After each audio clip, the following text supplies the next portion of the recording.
Hello everyone, this is Princess Anime 64 and welcome back to my character analysis series, and in today's video we are going to be talking about Eald'narche from Final Fantasy XI. So let's get started. So looking at Eald'narche's profile, his crystal affinity is black, he uses various weapons, his spears are A, B, and E, which coincidentally spell Abe. His roles are ranged, attacker, debuffer, and turn ++.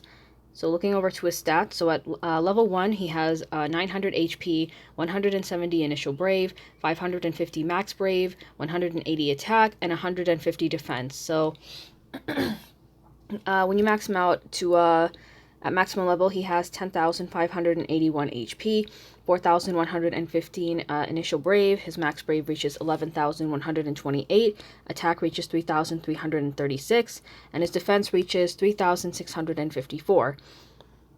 So if we just take a look over here, so his highest stats are his attack, his initial brave, and his max brave. His neutral stat is his speed, and then his lowest stats are his defense and HP. So going over to his skills, his first skill is called Phase Shift, which is a 2-hit AoE ranged brave HP attack that has a 120% max brave overflow. It deals full damage, it greatly restores Eald'narche's own HP, it doesn't consume skill use, but it will cancel this effect called Exoplates after use. And Exoplates, it's sort of like the effect that Caius has, you could say. And I'll show more of it off though when I showcase him on JP.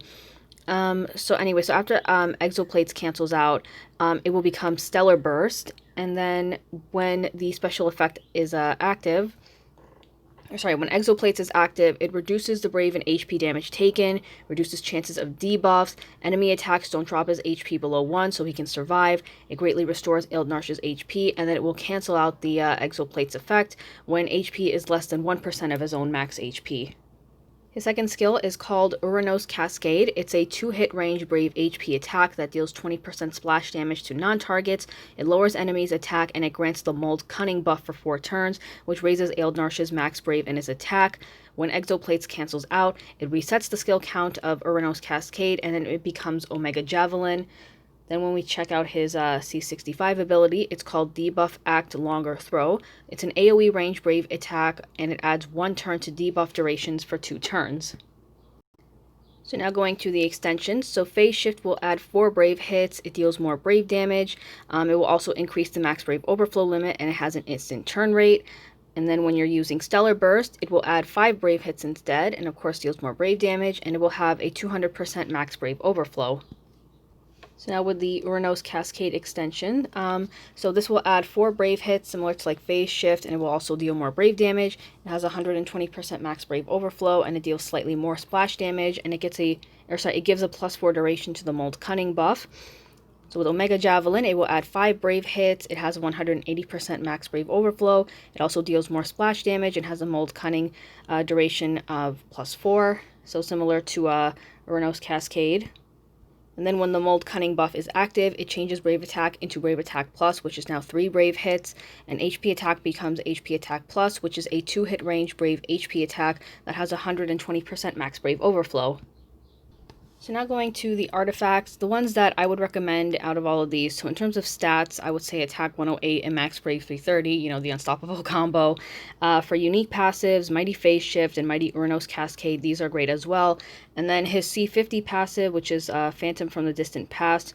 This one is optional, unless you're running a set where Exoplates effects never cancels out, then I really don't think that you would need the C50, but if you are, taking a lot of damage with Eald'narche and you kind of expect it, then yeah, it wouldn't hurt to have the C50 boost on him. So going over to Eald'narche's weapon, so his 15 CP is called Flood. This will add a brave damage boost and raises brave damage when attacking single targets when using Phase Shift. And then when you're using Stellar Burst, it adds a brave damage boost. It deals more brave damage to single targets, and it adds a speed down boost, and as well as extending duration. His 35 CP weapon is called the Omega Javelin, so this gives Eald'narche's Cascade a brave damage boost, an attack down boost, and extends duration, and it also has a Mold Cunning boost. And then when you're using Omega Javelin, it will add a brave damage boost, extra duration to warp, it has a defense down boost with extended duration, and a Mold Cunning boost as well. So then we have his EX weapon, which is called Vortex, and this grants him the EX ability, which is called Vortex. So it's a 5-hit AoE range Brave HP attack. It deals more damage to single targets, and it also deals full HP damage. When Exoplate's effect cancels out, it will change into Vortex Plus. So then for his armor, his 35 CP armor is called Eald'narche's Eye Patch. So this will add 220 to his max Brave and 72 to his attack. Then we have his 90 CP armor, which is Eald'narche's Cape. This will add 680 HP and 84 defense. And I also forgot to take a screenshot of the realized picture, but like when it's realized, it adds 110 to his initial Brave and an extra 72 to his attack. Alright, so going over the passive abilities for his EX. So at 1 out of 3, you get Mighty Vortex, which raises Brave damage dealt with either Vortex or its plus variant. At 2 out of 3, you get Vortex Plus Debuff Longer, which adds 1 duration when using Vortex Plus.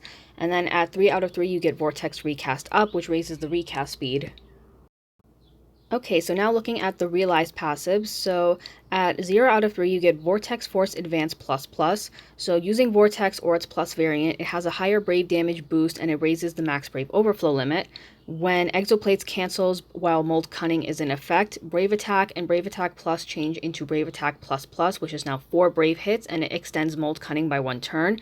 HP Attack and HP Attack Plus will become HP Attack Double Plus, which raises it raises Brave based on max Brave before an attacking, and it's now a 3-hit range Brave HP attack with a 120% max Brave overflow, and it also extends the active Mold Cunning buff by 1 turn. Then down over here, at 1 out of 3, you get Ambitions of Paradise Extension Attack Boost Up. So this raises max Brave and attack if Eald'narche has the EX Plus equipped or the EX passive Ambitions of Paradise. At 2 out of 3, he gets Mold Cunning starting Exoplate's Debuff Plus. So you start the quest with Mold Cunning buff for 8 turns, and then after Exoplates is removed, all enemies are inflicted with a Terror debuff for 2 turns, and we'll show that off later on. And then finally at 3 out of 3, he gets Vortex Brave Hit plus Force Advance. So Vortex or its plus variant will add 8 Brave hits, and it raises max Brave overflow limit. Finally, his bonus spear is called Debuff Success Raging Boost. It's an E-spear that boosts attack by 3% when inflicting a debuff on a target 5 times once per turn. It doesn't stack with the same spear though. Okay, so now we're going to talk about Garnet's EX Plus passives. My little princess is finally getting EX Plus, and I'm so happy about this because she becomes really useful and really helpful now. So at 0 out of 3, she gets Holy Prayer Recovery Up Advance and Attack Boost Up. So this will increase the HP recovery. It boosts the Brave granted based on max Brave, and any gained Brave may exceed Garnet's own max Brave up to 150%. And then it's also mentioned down here, which is also the 1 out of 3 passive.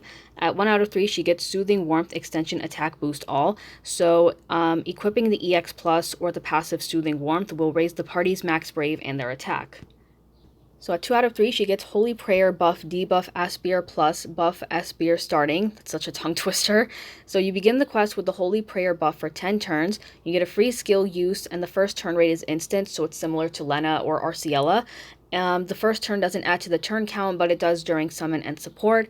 And then when using Holy Prayer, it grants the Holy Guardian buff for 1 turn, and all targets will be inflicted with a Water Res down and Thunder Res down for 4 turns, and you get a free skill use on the next turn. Then at 3 out of 3, she gets Quick Holy Prayer buff up, Preserve Recast up. So this raises the recast speed, and Holy Prayer will raise the max Brave overflow limit. It has an instant turn rate and doesn't add to the turn count, but does to summon and support.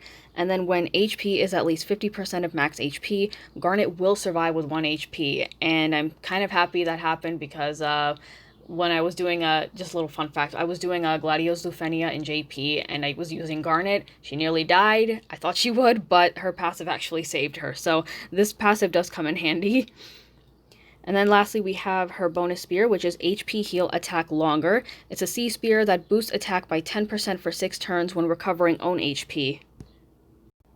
Okay, so now the boss for Eald'narche's event. So we have the Aloof Horn. It's a Beelzebub type enemy. I have such difficulty saying that. It has no weakness or resistance to any elemental attacks. Well, not if you're using Garnet anyway. And it doesn't have it's not weak or resistant to any like melee, brave, or magic attacks. So some of the usual attacks that Beelzebub enemies have, so there's like Rend, Somersault, Thundaga, Group Thundaga, and Confuse. This one in particular, though, it will have Reflect, which is a magic brave attack that grants the party brave and removes parties' debuffs, which does include frames as well. It has B Feedback, which is an AoE magic brave attack that grants shield to the party and can restore HP to allies. Eald'narche is a melee brave attack with a high turn rate. Swing Dive recovers from break and then follows up with a melee brave HP attack and raises attack to one ally. Hornblight's kind of the same thing as Swing Dive, except for it has an attack boost at the end and it's a magic brave HP attack. And then Hornblight, it's the same thing, but it will raise brave first. When it's raising a din, it will summon Killer Bee enemies, and then if not, like, it'll restore the allies' HP if there are allies present. So this one can be kind of annoying because the Killer Bees will just kind of get in the way. And then there's Rhinoceros Dance, where it raises speed and defense. And then Wings Buzzing will raise all of its stats, and then Wings Buzzing More will raise its stats even higher. Alright, so alternatives to use for Eald'narche's event, or like for the co-op, or when you're attempting chaos. For starters, you can use Offmouth. She's got Lost Chapter synergy, and she's become such a big help now with her EX+. You could use an attention grabber, or like a tank like Snow or Zac, just to kind of also divert the attention of the Killer Bees towards one character. You could use a heavy hitter, so somebody like Beatrix, or you could just use RNA as well. Or you could use Alphanod. You can also use one of the recent event characters that we got, like Arciella or Kais, because I know they're super helpful and broken as well. So now we're going to head over to Opera Omnia JP, and I'm going to showcase Eald'narche's skills and Garnet's EX+. So give me a quick second, and I will be right back. Okay, we're back on Opera Omnia JP, and we are on the final node for Arc 2, Chapter 5. Eald'narche's Lost Chapter isn't going to be coming out until next month. I know it's been like that for a couple months now. It's because COVID-19's like delayed a lot of the Lost chapters, so I really wish I could show off the event, or the event boss from Eald'narche's event, but I can't, unfortunately. But anyway, so here's the team that I'm bringing. So here is my Eald'narche, and oops, I did not mean to go over there. So here he is. He's got his EX+. I only have him at 0 out of 3 since I don't really use him all that much. And then I've got Garnet over here. I completely maxed her out, and I love using her so much. She's, like, fantastic, not just in Chaos, but even in, like, the future harder difficulty, which is Lufenia. She's a big help there. And then I'm bringing Offmouth with me again. I know I showed her off before when her event was coming out, but I thought, you know, why not show her off again? Because I highly doubt anyone's going to be using Ron and Rain for the event. But if you do, that's great, you know. Nice to see some people haven't forgot about them. Alright, so we're going to get started now. As soon as this thing loads up. Here we go. And I gotta wait for the load. Hold on. Okay, so now the first thing you may have noticed, above Eald'narche's head right here, this is the Exoplate's effect. Now, we're gonna start off with Uranos Cascade first. So here's what it looks like. And it does do splash damage.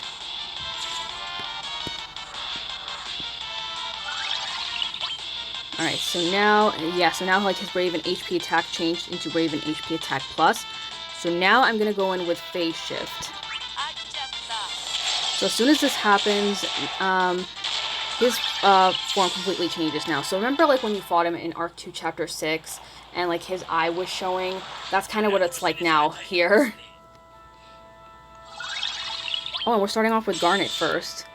So, yeah, so everyone, as you can see, they have the Holy Prayer buff on them. And she has a free skill use, too, which is really nice. And she has an instant turn rate over here. So again, similar to Arciella and Kais. I'm going to do Paradox Thunder Flash, that's what it was called. Alright, and then, oh yeah, and another thing they mentioned, this doesn't change with, like, Aquamarine's Radiant Water, I think it was, but her Brave attack now changes into an HP attack when you're using her second skill. Alright, and I'm just going to... Yeah, I'm just going to do Brave Attack with off now, since we've already shown her off. So now, everything else has changed. So, like, Uranos Cascade is now Omega Javelin over here. Like that. So I'm going to do... Actually, let me do it on this one first.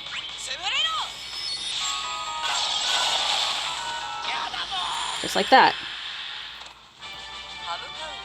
Now, I'm actually going to do this again because I do want to show off his other skill at first. I never got to, so give me a quick second. Alright, so we're back again. So now we're going to do his first skill again.